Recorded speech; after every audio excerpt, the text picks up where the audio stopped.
তো আজকে আমি বানাবো ফুচকা, সেই রেসিপি আপনাদের সঙ্গে শেয়ার করতে চলেছি। তো প্রথমে 1 বাটি ময়দা আর 1 বাটি সুজি নিয়ে নিলাম। তারপরে খাবার সোডা, নুন দিয়ে ভালো করে মিক্স করে নিলাম।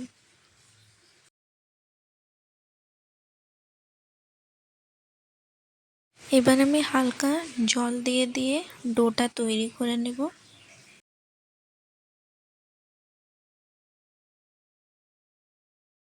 তো এই যে দেখুন, আমার ডোটা খুব সুন্দর তৈরি হয়ে গেছে। এবারে এটা আমি 15 মিনিটের জন্য ঢাকা দিয়ে রেখে দেব। 15 মিনিট পর দেখুন ডোটা কত সুন্দর ফুলে গেছে, একদম নরম হয়ে গেছে। এবার আমি ডোটা দুভাগে ভাগ করে নিলাম। এবার সেটা থেকে আমি ছোট ছোট লেচি কেটে নেব। লেচিগুলোকে গোল গোল করে এবার আমি একটা পাত্রে রেখে নেব।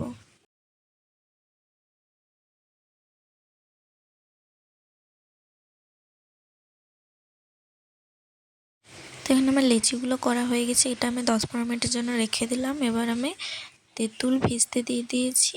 তারপরে জিরে, ধনে আর শুকনো লঙ্কা দিয়ে আমি একটা মশলা তৈরি করে নিলাম।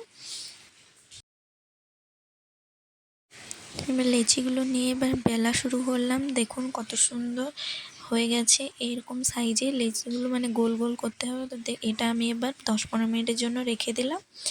আলুগুলো আমি আগে থেকে সিদ্ধ করে রেখেছি। আলুটা এবার আমি মেখে নেব।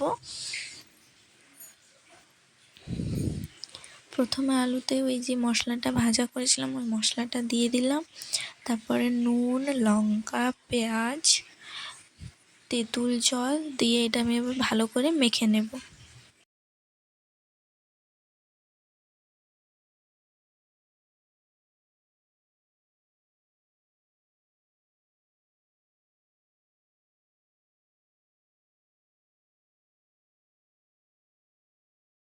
তো দেখুন আমার আলু সানা হয়ে গেছে।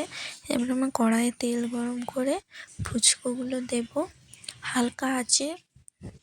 দেখুন ফুচকাগুলো কত সুন্দর ফুলে উঠছে।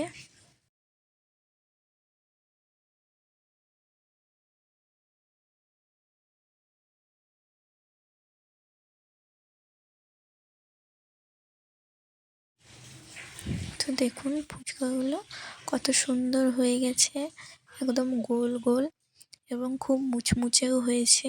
খেতে খুব টেস্টি হবে দেখে লাগছে। এবার আমি তেঁতুলটা আগে ভিজতে দিয়ে রেখেছিলাম, সেটা জলে দিয়ে দিলাম। লঙ্কা গুঁড়ো, জলজিরা 1 প্যাকেট আর এই যে মশলাটা তৈরি করেছিলাম ওই মশলাটা, নুন দিয়ে আমি এবার তেঁতুল জলটা তৈরি করে নিলাম।